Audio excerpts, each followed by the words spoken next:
You are Locked On Braves POSTCAST, part of Locked On Sports Atlanta, your team every day.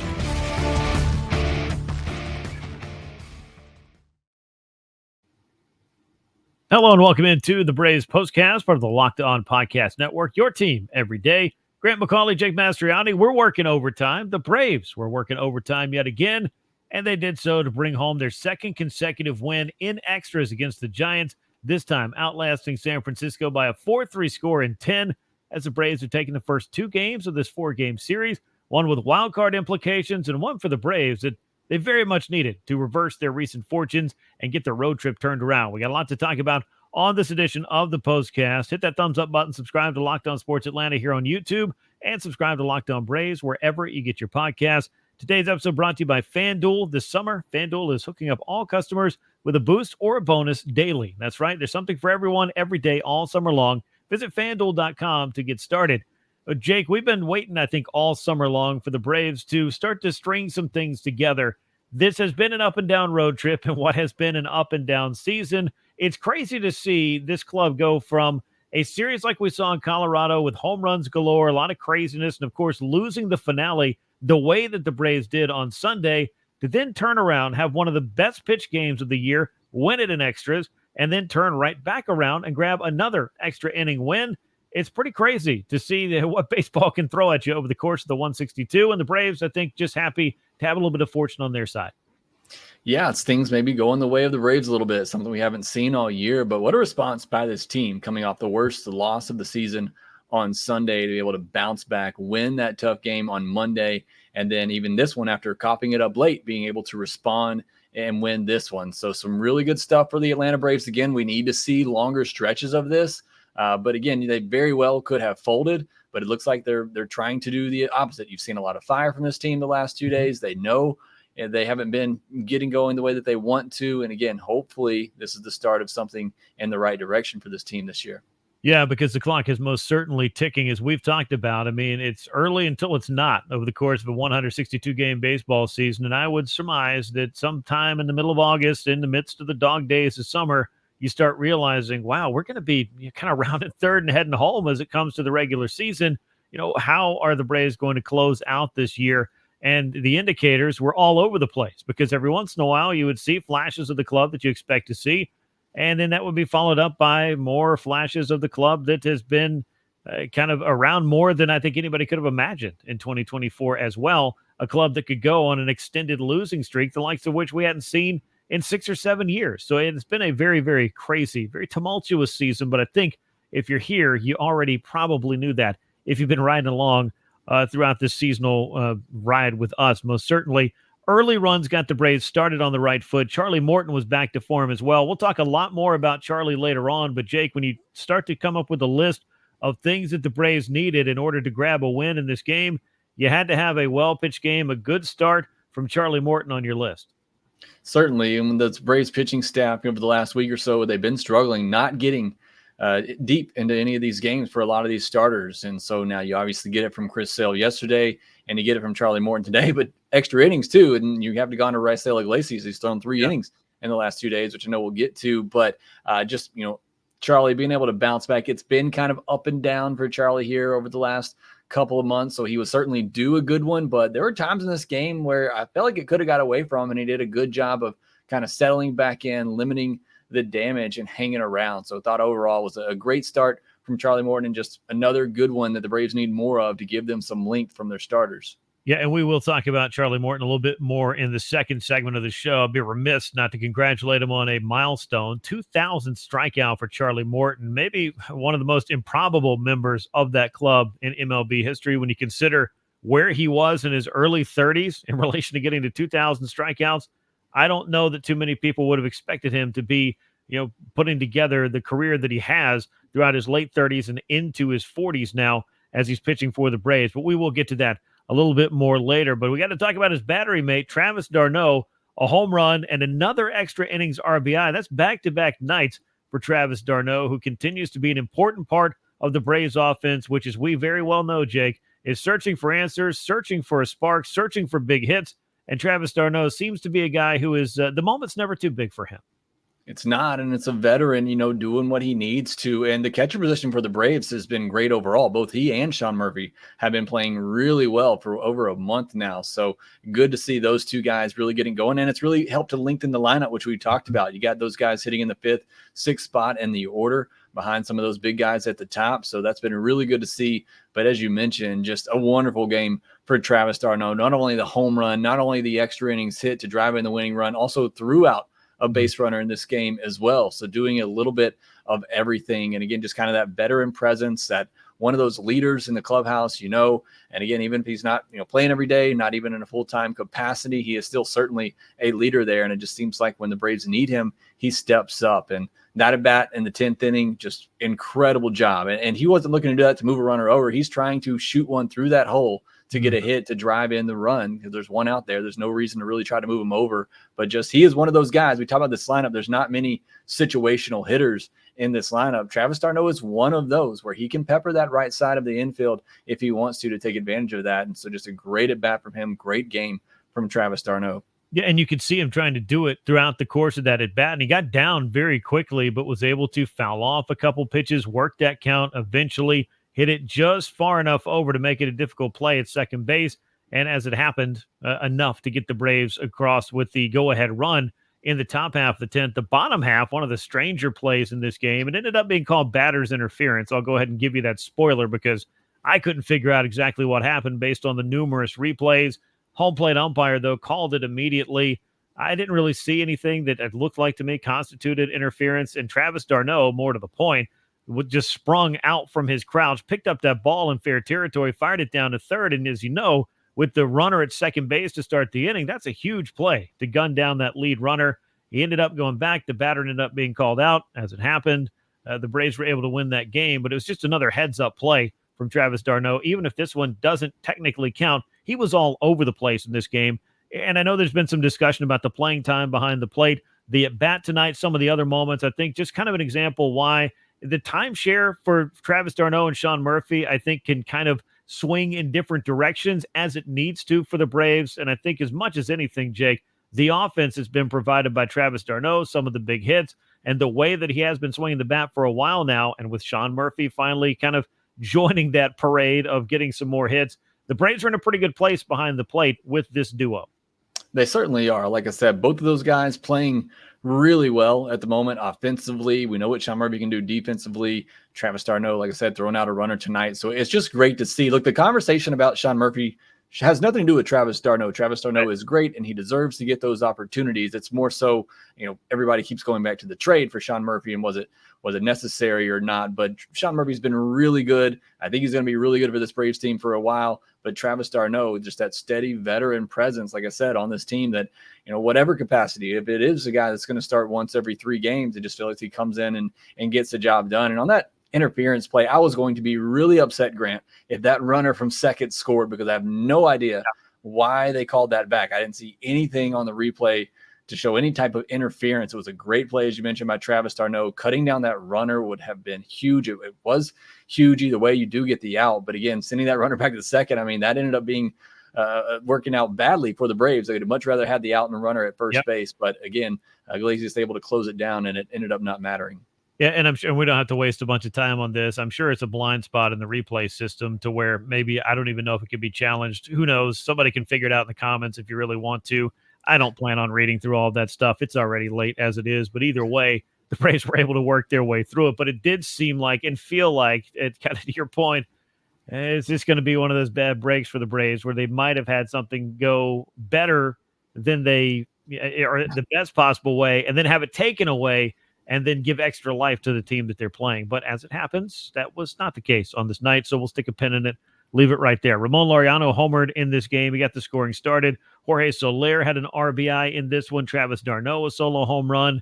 Overall, a lot of good stuff was happening early on. Then the Braves were able to, of course, get the go-ahead hit in extras from Darno offensively to kind of get rolling again after that great pitchers duel on Monday. And I'm not complaining about that. Let me just tell you, those are fun to see. We don't see them as often where you get 2 pitchers, the likes of a Chris Sale and a Blake Snell, that go head-to-head, a bullpen battle that continues to throw zeros up there on the board. And then for the Braves, I'm sure they're happy that they feel that the right team came out on top in that one in a very much needed win to bounce back from, as we've talked about, one of their worst losses of the season. So some of the other good things that went on in this one. And we got to mention the Eli White catch. I don't know how we can get out of here in the first segment without bringing it up. He may not get a lot more chances in center field just based on the fact that Michael Harris II's back with the team, is going to come off the IL.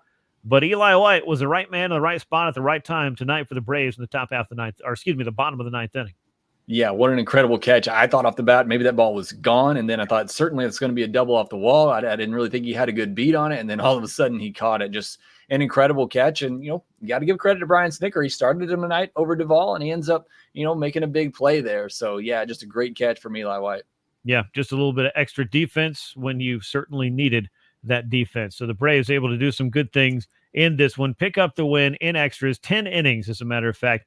4-3 the final score. We'll talk some more about Charlie Morton, the history that he made in this game, some things that started to kind of go awry late for the Braves, and, of course, what Raisel Iglesias was doing. That's the kind of thing that you really need from a closer that's able to come in and really just kind of close things out in the exact way that you need without there being too much adventure on the base paths. He did it big time on Monday, and he was back out there asked to do it again on Tuesday, this time to pick up a save and getting the job done. We'll talk about all of that and much more as the Braves postcast continues.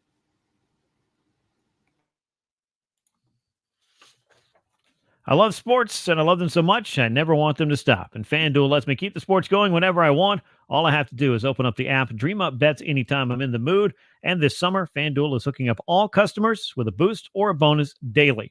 That's right. There's something for everyone every day, all summer long. So head on over to FanDuel.com/lockedon. Start making the most of your summer. FanDuel is the official sports betting partner of Major League Baseball. Are you taking that dream vacation this summer but dreading the cost? With Ibotta, you get cash back on all of your purchases so you can spend more time making memories this summer and less time dreaming about them. The average Ibotta user earns $256 per year. That could cover the cost of an entire shopping trip, maybe a flight that you've been eyeing, or that fancy dinner that you've been craving. Right now, Ibotta is offering our listeners $5 for just trying the Ibotta app. Use the code LOCKEDONMLB when you register. Go to the App Store or the Google Play Store. Download the free Ibotta app and start earning cash back. And remember to use that code LOCKEDONMLB. You'll get that $5 off. Ibotta, spelled IBOTTA. Find the Ibotta app in the Google Play or Apple or App Store and use that code LOCKEDONMLB. You'll get $5 off just for trying Ibotta. Let's take a look at the box score from this game, the second of the four that the Braves and Giants, couple of postseason, couple of wild card hopefuls, will be playing in this one. The Braves picking up the win with 4 runs on 10 hits, 1 error for Atlanta, 10 men left on base for the Braves, who improved to 63 and 56 on the year. For the Giants, 3 runs, 7 hits, 1 error. They left 7 men on base, were hitless with runners in scoring position, 0 for 10. The Braves were 1 for 10 with runners in scoring position. I think you already know which one the one was in this one. The San Francisco Giants now a 500 club at 61 and 61. The win goes to Dylan Lee, back from the minor leagues. And we'll talk about the loss of A.J. Minter a little bit later on. Lee improves to 4-2 on the year. The loss goes to Rodriguez. He drops to 3-2 on the season. Save goes to Raisel Iglesias, number 25 on the year. Some really good work from Raisel Iglesias, who, Jake, we saw the pitcher's duel that the headlines were, of course, Chris Sale and Blake Snell going head-to-head. But by the time that Raisel Iglesias came out there, got the 9th inning done for Atlanta, the Braves go ahead in the 10th. He gets the 10th inning done, and then he's right back out there about 24 hours later for the high-leverage situation to get the save. Raisel Iglesias answering the call for the Braves here lately, and he really has been doing it all season long. Yeah, he's somebody that doesn't get talked about enough. I mean, a 1.54 ERA. I mean, been one of the best relievers probably in baseball this season, but just, not doing it maybe as flashy as some other closers out there. We talk about all the time a guy that just comes in and throws strikes, but throws quality pitches with good movement and usually gets that weak contact. Just 8 pitches tonight and the night before. in that ninth inning, only threw 9 pitches, which has allowed him to come back out for that 10th inning. So his efficiency, is what allows him to do that and come back in games like this. But he's just been outstanding for the Atlanta Braves, just incredible out there. And yeah, you talk about it yesterday, just that great pitching matchup. But Iglesias kind of stole the show late a little bit, I think, being able to hold that ghost runner in the 10th inning, do it 2 nights in a row to get the save. We'll have to look it up, Grant. I don't know if a closer's done that before. Yeah, I mean, it's certainly a challenge to go out there and try to keep that opponent off the board when you get a free runner in scoring position, but Iglesias getting it done consecutive days. I mean, as far as Braves pitchers are concerned, I am struggling to think of one right now. I'm sure somebody will look it up if they, again, want to spend all the time to dig through all those box scores. Please do. Please leave it in the comments. I'm genuinely curious, just not curious enough to look it up. But maybe the Braves will provide that post-game note. Who knows? Charlie Morton, though, started this game. 6 innings for him of 2-run ball, 8 strikeouts on the night. He allowed those 2 runs on 6 hits, including 1 homer. Also hit a batter in this one, because what would a Charlie Morton start be without a hit batsman? But the 8 strikeouts, that's what you got to circle on this night. It got him to 2,000 in his career, 89th pitcher in Major League Baseball history to do that. And one of the most improbable, certainly, because when he signed with Houston prior to his age 33 season, Charlie Morton had 630 strikeouts in his career to that point. It didn't seem like, Jake, and I posted this on social, that he might even have a chance to get to 1,000 career strikeouts, just the way he'd been trending.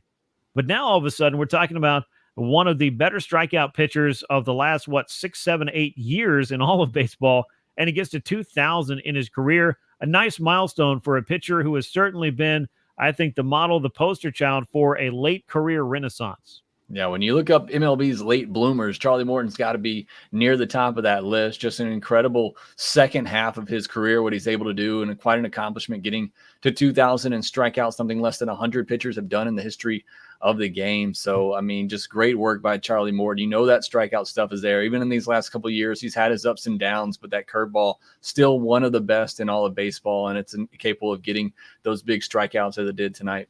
Yeah, and Charlie Morton is no stranger to strikeouts, but to get to 2,000 again, that's a really, really nice milestone for him. I know there's a handful of pitchers that are active. Max Scherzer, Justin Verlander, both well over 3,000 strikeouts. Clayton Kershaw's closing in on 3,000. I would assume if Garrett Cole stays healthy, he's certainly going to get there as well. But it's a pretty short list of pitchers, especially active pitchers, that have 2,000 or more strikeouts. And it really speaks to the longevity in Morton's case, because a lot of those other guys we're talking about, yeah, you've seen the big strikeout stuff and you probably saw it from day one. Charlie Morton kind of had to work that into his arsenal. And when he got to Houston, I mean, he's told the story. I've asked him about it. They basically just decided, hey, quit just throwing sinkers, throw your four-seam fastball, and we really like your curveball. And Charlie said, nobody had ever really told me that. But once they did, I figure, let me lean into this. And, no pun intended with all the hit batsmen, but he certainly leaned into it.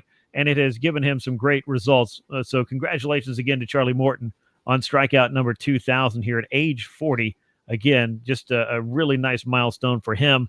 Pierce Johnson, though, ran into some trouble in the 8th inning. A wild pitch brought home the game-tying run.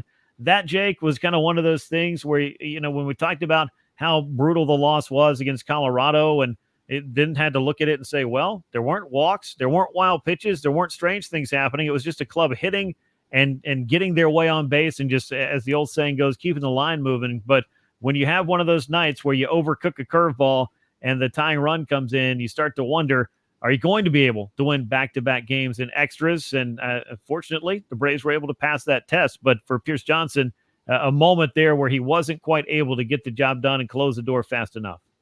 It did feel like one of those moments. If you've been following along with this Braves season, I mean, you had to feel a little pessimistic after that wild pitch and run score to tide things up. But, and it was unnecessary by Pierce. I know he's not trying to spike it like that, but you didn't need the strikeout in that moment. After you got the double play, you could have just gotten any kind of out in that situation, would have done the job. And by the way, what a big double play, to get to that situation, to have a chance to get out of it. But again, just unfortunate bouncing that curveball. Travis Darno really didn't have much of a chance to block that thing, and it tied the game up. But it just, this team, it gave them another opportunity to come back and win one late and kind of ride that momentum. So again, we'll take it, obviously, because they came out on top, but it did kind of feel like one of those moments where here we go again.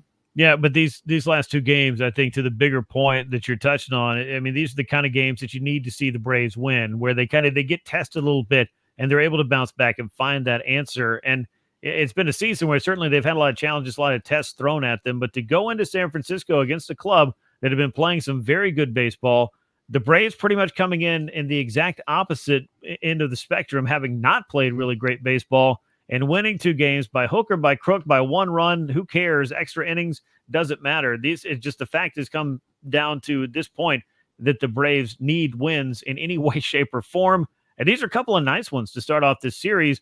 Now they need to figure out a way, of course, and we'll talk about it as we go on, to win this series. Certainly have to. I mean, this is kind of reminiscent of that Diamondback series, I think right before the All-Star break, where you won the first two, but you weren't able to capitalize and finish things off. And you would love to see that in this one for the Braves after winning the first two, finding a way to win one of these next games and getting a big win on the road against a team, like you said, that was hot coming in. And these building off these two wins, not letting that momentum kind of get away from them. So would love to see them continue that, as, again, momentum can change very quickly in the game of baseball. We've seen that this week from Sunday going into Monday's win. But again, just want to keep that up. Need to see a long stretch from this Braves team to feel better about not just their postseason chances, but once they get there, being able to go on a run. Yeah, and you know that the math when it comes to that wild card can get pretty complicated and pretty cloudy if a bunch of the clubs that get in front of you or around you all have the same or better record. I mean, who knows what it could come down to in that final stretch over this next, 6 or 7 weeks. It's going to be, I think, pretty interesting just based on what we're seeing in the wild card standings right now. And the Braves certainly need to do what they can to keep pace. And I know we don't want to get overly excited about potentially winning the division, because it seemed like the last time, about a week or 10 days ago, we brought that up. It didn't really go so well for the Braves, but the Phillies continued to struggle in the second half. So that door's not completely shut. They've still got 7 head-to-head meetings. So a lot could happen before now and the end of the season. And I'm sure that the Braves just want to put themselves in position to at least have a chance to fight for their postseason spot and an opportunity to win the division again, which is always one of their goals each and every year. We'll talk a little bit more about what's coming up in Game 3, but we've also got to talk about a return or two for the Braves. Michael Harris II is poised to get back, and a Braves starter could be back sooner than later. We'll talk about that here as the Braves Postcast continues. Get supplies from the site that is made for the skilled trade. Supplyhouse.com is a reliable way to order plumbing, HVAC, and electrical products online. Their easy-to-use website is packed with helpful resources and the latest product info to help you get the job done right. Shop a complete inventory of over 200,000 parts from over 400 top brands and get your order delivered right to your door with fast shipping from coast to coast. Need help with an order? Get expert support and industry-leading service from the friendliest folks in the business, and talk to a real person every time. Pros in the skilled trades can also get a competitive edge by joining Supplyhouse.com's free Trademaster program. Every Trademaster gets access to a dedicated phone line, free shipping, and discounts on every order. Join the thousands of trade pros already benefiting from their free membership at Supplyhouse.com/TM and order plumbing, HVAC, and electrical supplies from anywhere with just a few clicks at Supplyhouse.com.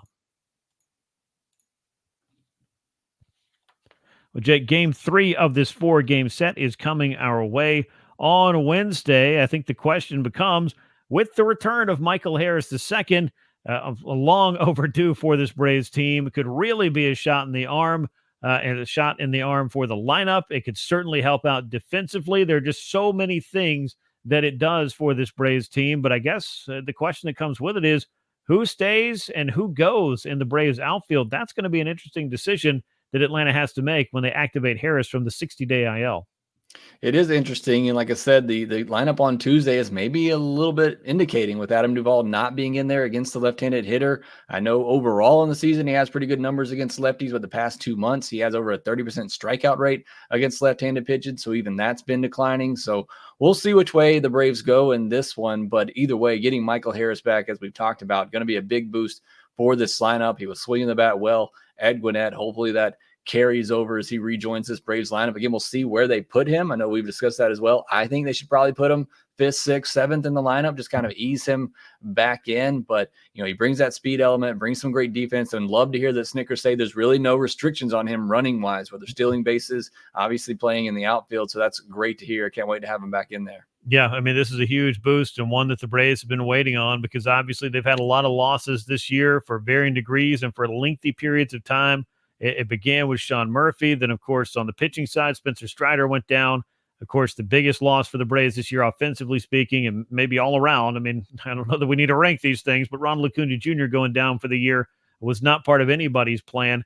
And then you lose Harris a couple of weeks later to this grade 2 hamstring strain. So he has been on the shelf since the middle of June, eligible to come off on Wednesday. He's already out with the club. We saw him in the dugout on the TV broadcast. So great to see that.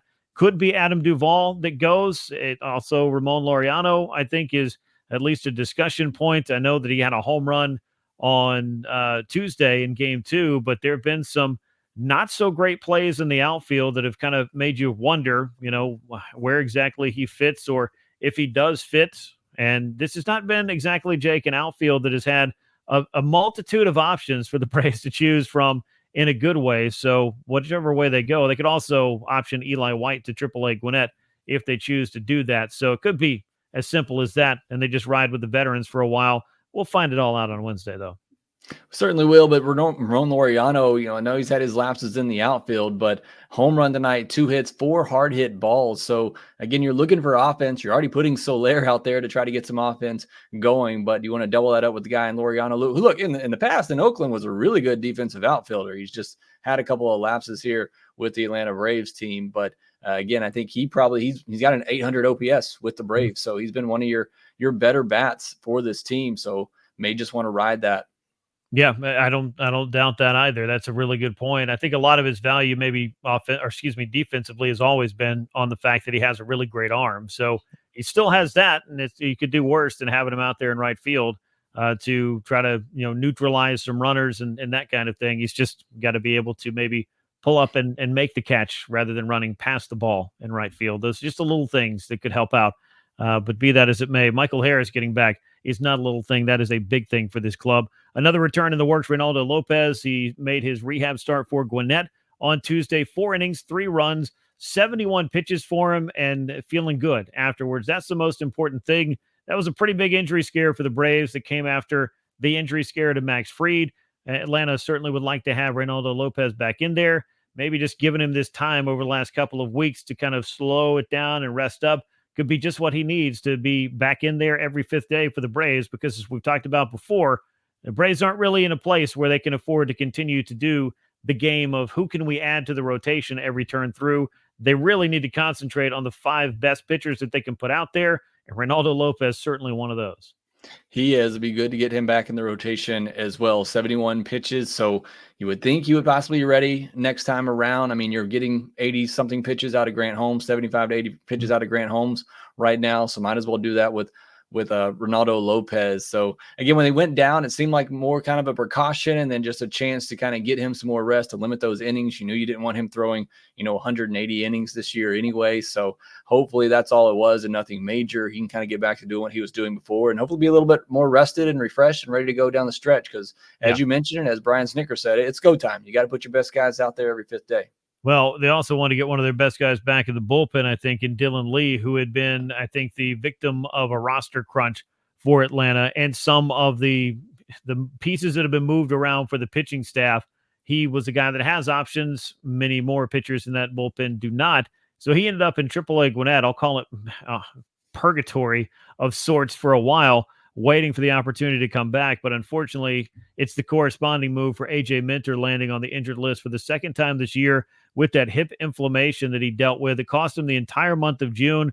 And Jake, pending the results of some tests that Minter is having run in Atlanta, it could be the end of the season for A.J. Minter, which also could dovetail into the final time we have seen him pitch for the Braves, as he is an impending free agent. That second part, obviously a secondary thing at the moment, because you hate seeing Minter deal with this again and also losing a pitcher like this for the Braves, one of their higher leverage relievers, one of their most important arms every year. that's a tough pill in a season that has had seemingly a whole bottle of those. Yeah, this hurts on the team level and the personal level. Team level, obviously, because you want AJ Minter out there. He's been one of your better pitchers. But on the personal level, too, couldn't have happened at a worse time for AJ Minter, who was probably looking to capitalize in free agency, maybe get a chance to be a closer somewhere. Who knows? But just unfortunate timing for him if he's not able to come back this year. Either way, it's probably going to hurt his free agency a little bit. But maybe it does open up a door for him to come back to the Braves and kind of reestablish himself and try again. Yeah, I know they'd love to have him around. They've loved having him around for quite some time. Very popular amongst his teammates, and he's been one of the more important Braves relievers each and every year.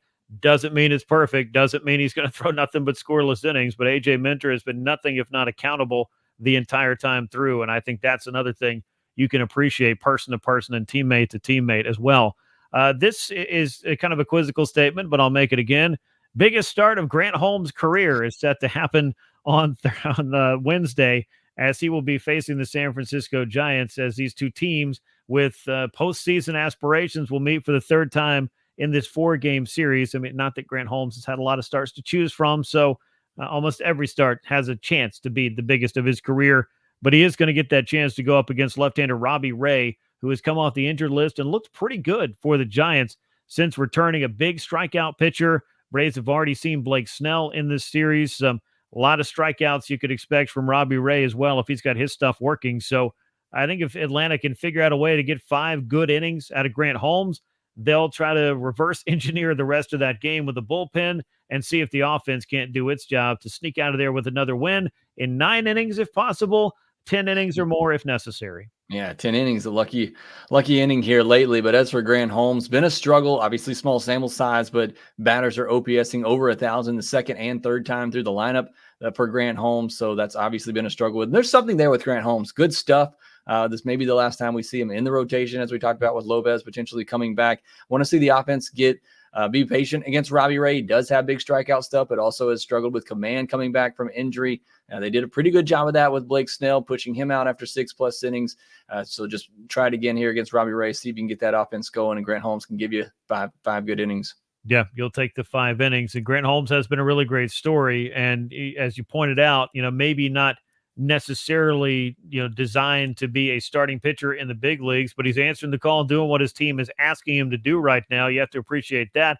It's certainly proven that he could be a multi-inning weapon for the Braves out of the bullpen if and when called upon. But Grant Holmes, no record, 3.79 ERA, makes a start for the Braves against left-hander Robbie Ray, who's 2-1 with a 3.98 ERA for the Giants. Game 3 of the 4-game series happening on Wednesday, 9:45 p.m. Eastern Time. That brings us to the end of this edition of the Braves Postcast. As always, we appreciate you riding along with us, even on these late night / early morning episodes. We appreciate you making Locked On Braves your first listen of the day as well. Make sure you subscribe to Locked On Sports Atlanta here on YouTube. Leave us those likes, comments, and share the show with a friend. And if you're not already, make sure you subscribe to Locked On Braves wherever you get your podcast. Once again, Atlanta able to come out on top in extras against the San Francisco Giants. They'll look to secure a series win behind Grant Holmes on Wednesday with the return of Michael Harris as well. We'll be talking to you a little bit later in this series. For Jake Mastroianni, I'm Grant McAuley. Until next time, so long, everyone.